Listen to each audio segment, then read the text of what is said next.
بالله السميع العليم من الشيطان الرجيم. بسم الله الرحمن الرحيم. اللهم وفقنا لما تحب وترضى واجعل عاقبة أمورنا خيرا ولا تكلنا إلى أنفسنا طرفة عين أبدا. رب ادخلني مدخل صدق واخرجني مخرج صدق واجعل لي من لدنك سلطانا نصيرا. اللهم انطقني بالهدى والهمني التقوى بحق زهراء وأبيها وبعلها وبنيها وسر المستودع فيها عدد ما أحاط به علمك یا ارحم الراحمین. تمام مومنین مرحومین مومنات مرحومات کی گناہوں کی بخشش اور تمام مومنین و مومنات کی خصوصاً آج رات جو اعمال میں اور مجالس میں اور ماتمداری میں حاضر ہو رہے ہیں، ان کی شر دشمن سے حفظ و سلامتی کے لیے بآواز بلند صلوات پڑھیں. محمد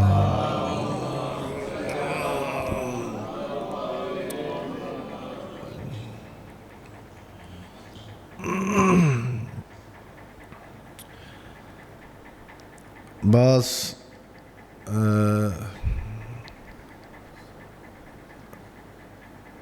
ایک اور قرآنی کرنے کا پروگرام تھا. اب آخری عشرے میں ہم داخل ہو گئے ہیں. روزے کے حوالے سے بات چھڑی تھی تو وہ بھی چونکہ وقت بہت کم ہوتا ہے، کوئی بات کمپلیٹ نہیں ہونے پاتی تو تھوڑا طول پکڑ کے ہے. ان دنوں میں جو ہے روزے کے فوائد کیا ہیں اور اللہ کے روزہ اپنے بندوں پر واجب کرنے کی حکمت اور فلسفہ کیا ہے.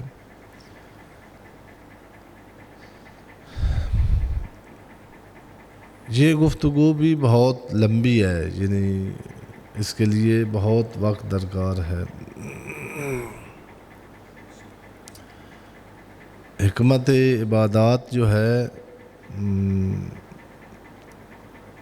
اور اس کا میدان بڑا خالی ہے. پچھلے دنوں میں عرض کیا کہ ایک وجہ جو ہماری جوان نسل دین سے دور ہے وہ یہی ہے کہ ہم اصل دین سمجھا نہیں پائے. ہم دین کی توجیہ حکم جانتے ہیں، لیکن حکم کی حکمت کیا ہے، اس حکم آنے کی فلسفہ کیا ہے، اس حکم آنے کی وجہ اور کاز کیا ہے، وہ نہیں بتا سکتے. چونکہ ذہن نہیں قائل ہوتا مخاطب کا، چاہے ہمارا اپنے بیٹا بیٹی ہو، تو ظاہر ہے جب تک دل اور ذہن ساتھ نہ دے اس وقت تک اس پر گفتگو ہونی چاہیے. ہم قرآن مجید میں بھی ہے آیات ہیں اور روایات بھی فراوان ہیں. قدیمی کتب میں علل الشرائع اس موضوع پر لکھی ہوئی ہے شیخ صدوق علیہ رحمہ کی. علل الشرائع، شرائع یعنی احکام، شریعت کے احکام. علل یعنی ان کی علت اور ان کی وجہ.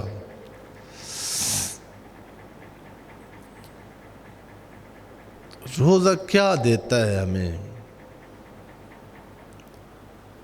ایک تو پھر مقدمتاً اس بات کو سمجھیں گے تو روزے کو سمجھنے میں آسانی ہوگی کہ بہت سارے کام ہیں جو بڑے بڑے ادارے بھی اور ہم خود بڑے اداروں میں جا کے کرتے ہیں جن کو علامتی کام کہا جاتا ہے. علامتی، خصوصاً جو ٹریننگ تعلیم و تربیت کے ادارے ہیں ان میں سمبولک، شاید ملکہ الزبتھ کا زبان جو ہے نا، بعض بزرگ کہتے ہیں کہ وہ ہماری مادری زبان ماں مسلمانوں کی جو برطانیہ کی ملکہ ہے وہ بن گئی ہے، چونکہ ہمارے بچوں کو اس کی زبان آتی ہے اپنے باپ دادا کی زبان نہیں آتی۔ علامتی کام جنہیں اصل میں مقصود یہاں یہ کام کرانا نہیں ہے، بلکہ یہاں اس مرحلے میں یہ کام کرا کے آگے کسی میدان کے لیے جہاں واقعاً اس بندے کو جرأت کی اور سٹیمنے کی ضرورت ہے، اس کے لیے تیار کیا جا رہا ہے۔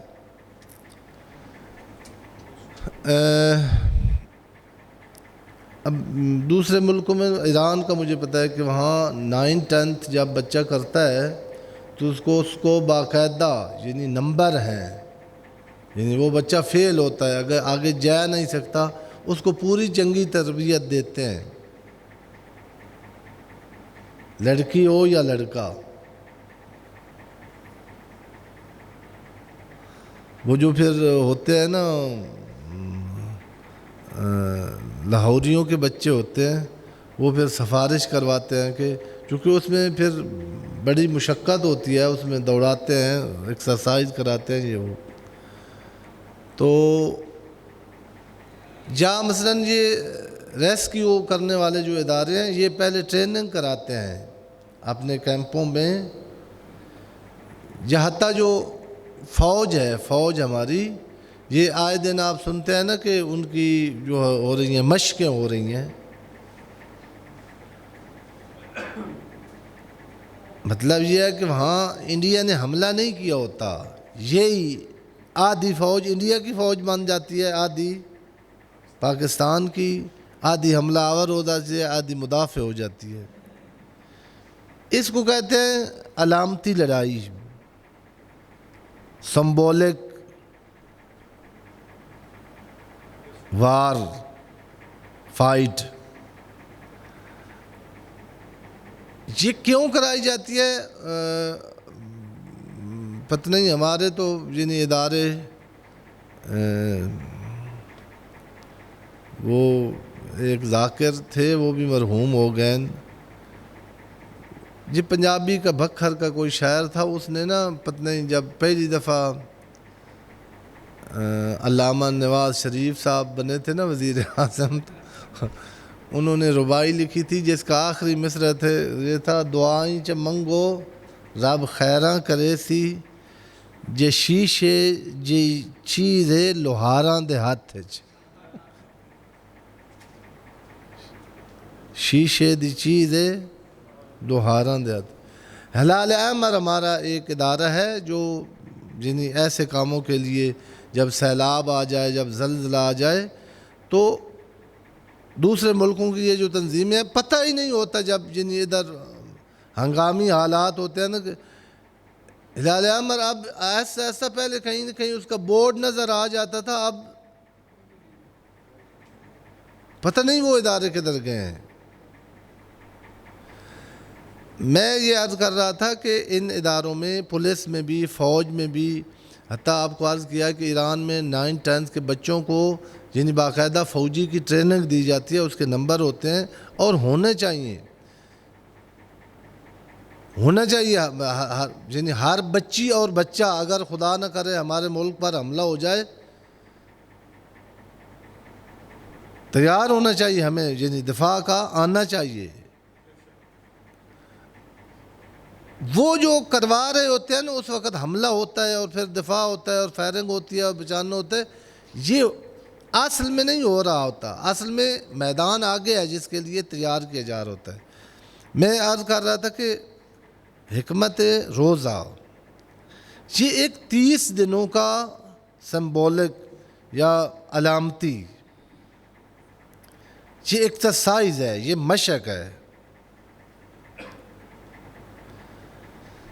کہاں کے لیے کہ ایک میدان ہے جہاں اس کائنات کے میدان میں تو جو حضرت انسان ہے، تجھے سب سے بڑی پوسٹ پر خلیفۃ اللہ بنا کر بھیجا گیا ہے، اور وارننگ اور چیلنج یہ ہے تجھے کہ وہ خلیفۃ اللہ تو نے خود بننا ہے، استعداد لے کے آیا ہے، تیری اس منصب کے دشمن پہلے سے پہنچ چکے ہیں، اندر بھی ہے تیرے باہر بھی، ان دشمنوں سے بچا کر اپنی اس استعداد کو آپ نے اپنے قدموں سے اور اپنے ارادے سے بالخصوص اس منزل تک پہنچنا ہے کہ ثم دنا فتدلی، جبرائیل رک جائے کہ انسانیت کے راہبر تو آگے جا سکتا ہے، ملائکہ کا سردار اس سے آگے کمال کا سفر تیرے ساتھ نہیں طے کر سکتا۔ فرشتوں سے کیا ہے، روزے کی حالت میں علامہ اقبال بھول جاتا ہے، افضل ہے انسان بننا مگر اس میں پڑتی ہے محنت زیادہ۔ وہ جو محنت زیادہ شاعر مشرق نے کہا ہے نا، اس میدان کے لیے روزے کو تیار کیا جاتا ہے کہ فرشتوں سے بہتر بننے والے میدان میں تو نے اترنا ہے۔ تو سارا سال چور ہتھیار لگا کے کمین میں کھڑے ہیں، وہ استعداد، قیمتی استعداد لے کے تو اترا ہوا ہے اس خطرناک وادی میں، اس کو بچائے گا، یہ سرمایہ تیرے پاس ہوگا تو اس کمال تک پہنچے گا۔ ان جو استعداد انسان کے پاس ہے، ایک باب ہے جس کو ابھی تک یہ ترقی کرنے والے ملک جس تحقیق کو نہیں آخر تک کر سکے، اس کا نام انسان شناسی ہے، کہ اس چھوٹے سے قالب کے اندر کیا کیا اللہ نے رکھ دیا ہے۔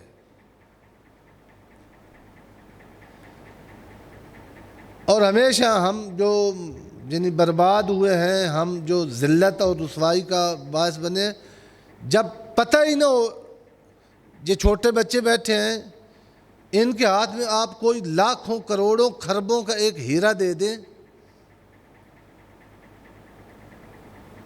وہ بھلا کیا کرے گا؟ اس ہیرے کے ساتھ کیا ہوگا؟ جہاں بچے کھیل رہے ہوں گے وہاں یہ پھینک دے گا اس کو۔ ہم نے اپنی انسانیت کے ساتھ ایسے کیا ہے، بہت ایک جو دوسری مخلوقات سے علیحدہ جو اس چھوٹے سے قالب میں اللہ نے چیز رکھی ہے، ایک کا نام ہے ارادہ۔ اللہ کی بھی صفات ثبوتیت میں سے ایک ہے مرید۔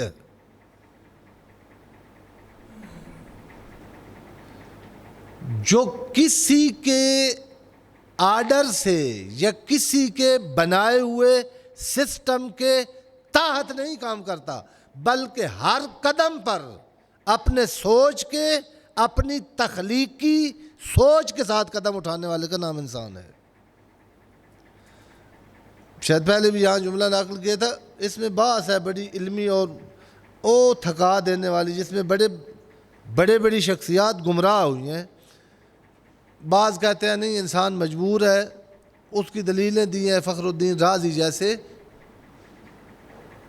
اجبار کے قائل ہیں اشاعرہ کہ انسان مجبور ہے۔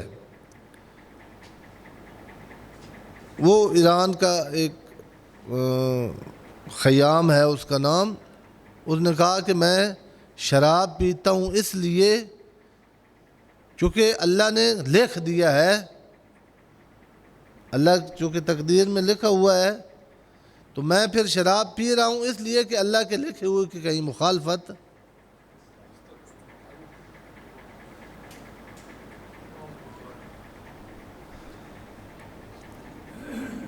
آیت اللہ جوادی عاملی کا یہ تعبیر ہے کہ انسان اس طرح بنایا گیا ہے کہ یہ اختیار میں مجبور ہے، کوئی کام بھی جس کو حتیٰ آپ کہتے ہیں نا کہ اس سے مجبوراً کروایا گیا ہے۔ مثال کے طور پر وہ آپ کو مفترات صوم آج بتانے تھے، وہ پھر انشاءاللہ اعتکاف مفطرات صوم میں سے ایک یعنی کھانا پینا ہے، اور ایک اپنی بیوی کے ساتھ ازدواجی تعلق ہے، اگر قائم کرے تو مطلب اس کا کفارہ ہے۔ فقہ کی کتابوں میں لکھا ہوا ہے کہ اگر ایک شوہر جس کی بیوی روزے کے ساتھ ہے، یہ اس کو مجبور کرے، دو اب روزے ٹوٹے ہیں نا، یہ ایک کفارہ تو اس کے آپ نے روزے کھائے، اس کفارے کا وہ جو روزہ ختم ہوا ہے اس کا کفارہ کس پر ہے؟ اس اشرف المخلوقات پر۔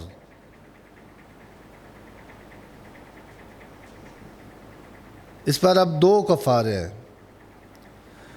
مطلب گن پوائنٹ پہ آپ جو کہتے ہیں، یہ جب گن پوائنٹ پہ کام کرواتے ہیں نا انسان سے، تو اس وقت بھی انسان اختیار ہوتا ہے اس کے پاس۔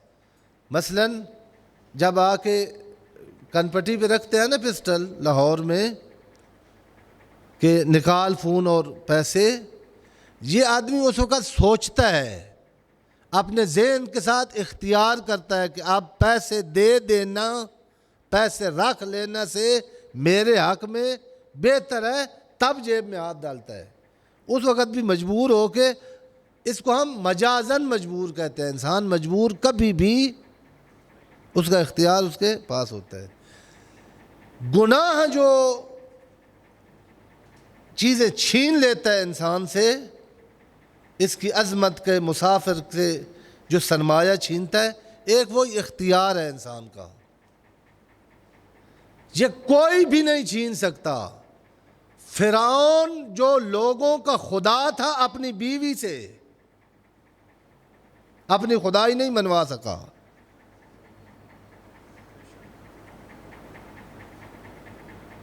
قرآن مجید میں سورہ تحریم کے آخر میں اس عورت کا ذکر ہے، 4 بڑی خواتین جو پیغمبر اعظم صلی اللہ علیہ وآلہ وسلم نے جن کا نام ذکر کیا، ایک آسیہ ہے،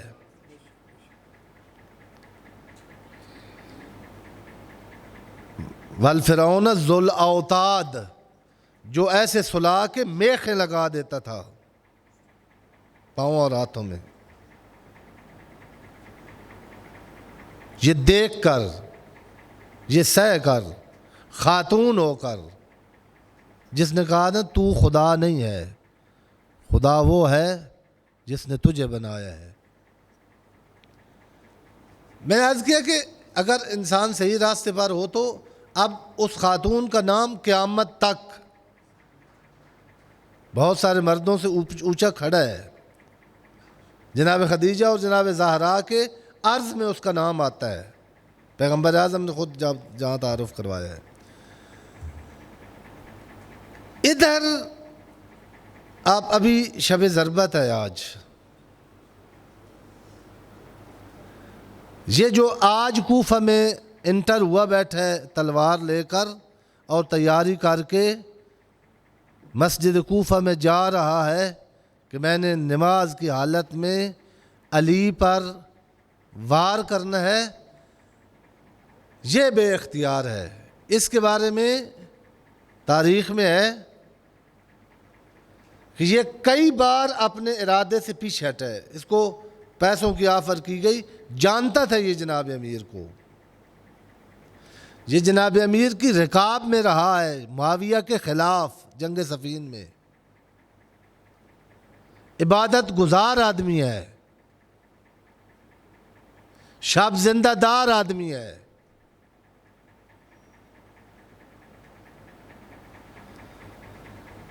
ہم سے لقمہ لے کر، یہ جو علامتی جنگ ہے نفس کے ساتھ، اس میں ہمیں سکھایا جاتا ہے کہ سامنے لقمہ رکھ، ادھر روزہ رکھ، اس لقمے کو چیلنج دے کہ تو بڑا ہے یا میں بڑا ہوں۔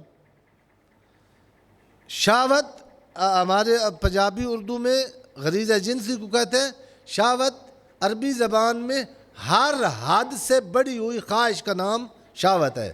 ایک شہوت باطن ہے، اس شہوت باطن نے یہ باپ کا قاتل شہوت فرج کا اسیر تھا، اور اس کے بیٹے حسین کا قاتل شہوت باطن میں گرفتار تھا، عمر ابن سعد۔ اس نے اس سے انسانی اختیار چھین لیا تھا رائے کی جاگیر نے۔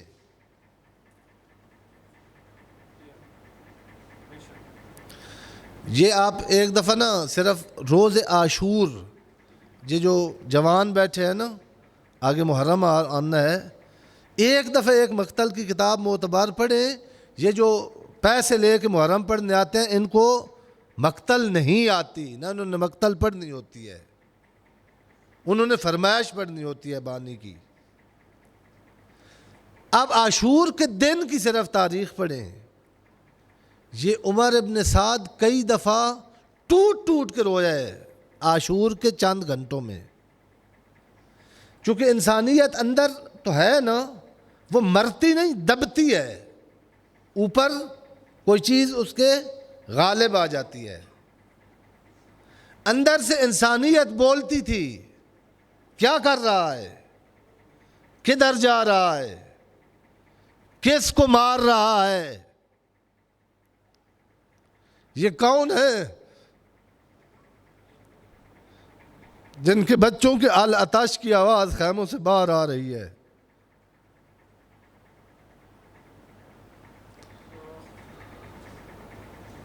اندر سے یہ ضمیر یہ کہتا تھا، آگے یعنی آنکھوں کے آگے رائے کی جاگیر تھی۔ اس نے اس مختار انسان کو مجبور کر دیا تھا۔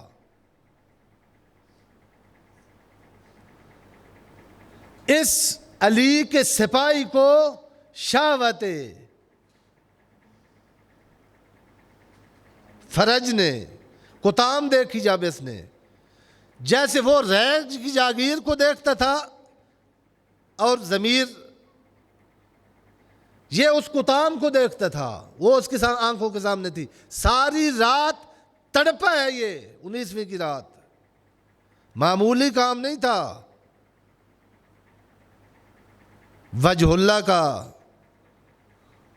چہرہ خون میں رنگین کرنا، زمین و آسمان کانپ رہے تھے، زلزلہ تھا خدائی میں۔ یہ سارا فشار کیوں برداشت کرتا رہا ہے؟ کس نے مجبور کیا ہوا تھا؟ اس غریزے نے، اس کتام طلبی نے۔ یہ روزہ 30 دن ہمیں مشق کراتا ہے، علامتی مشق، کہ لقمے کے سامنے سٹینڈ لے۔ یہ ایک لقمے کے سامنے اگر تو نے لے لیا نا، پھر تو پیٹ کے سامنے لے لے گا۔ اگر پیٹ کے سامنے تو دکھا لیا اپنا کنٹرول اور اختیار، پھر تو دوسری خواہشات کے خلاف بھی، پھر تیرے سامنے جب کتام آئے گی، پھر سامنے تیرے جب رائے کی جاگیر آئے گی، پھر تجھے جب رائے کی حکومت اپنی طرف کھینچے گی۔ ہم چھوٹے چھوٹے امتحانوں میں بہت سارے جوان اسی مجمع میں بیٹھے ہیں جو اپنی کھانے کی روٹین بدلنا چاہتے ہیں، سارا سال نہیں بدل سکتے، پھر جب ٹائم ہوتا ہے تو پتہ ہے کہ شوارما نہیں کھانا چاہیے اور برگر، پھر کھا لیتے ہیں۔ یہ جو برگر کا اسیر ہے اور شوارمے کا، اس کو کہا کہ یہاں سے شروع کر اپنی جنگ، تاکہ پھر تیری جنگ اگر ہوائے نفس کے ساتھ آئے، شیطان کے ساتھ آئے، تو وہاں ہار نہ جائے۔ خداوند عالم بحق محمد و اہل بیت محمد ہمیں روزے کی حکمت اور فلسفے کو سمجھ کر بامعرفت روزہ رکھنے کی توفیق مرحمت فرمائے۔ تمام مومنین مرحومین، مومنات مرحومات، اپنے اپنے والدین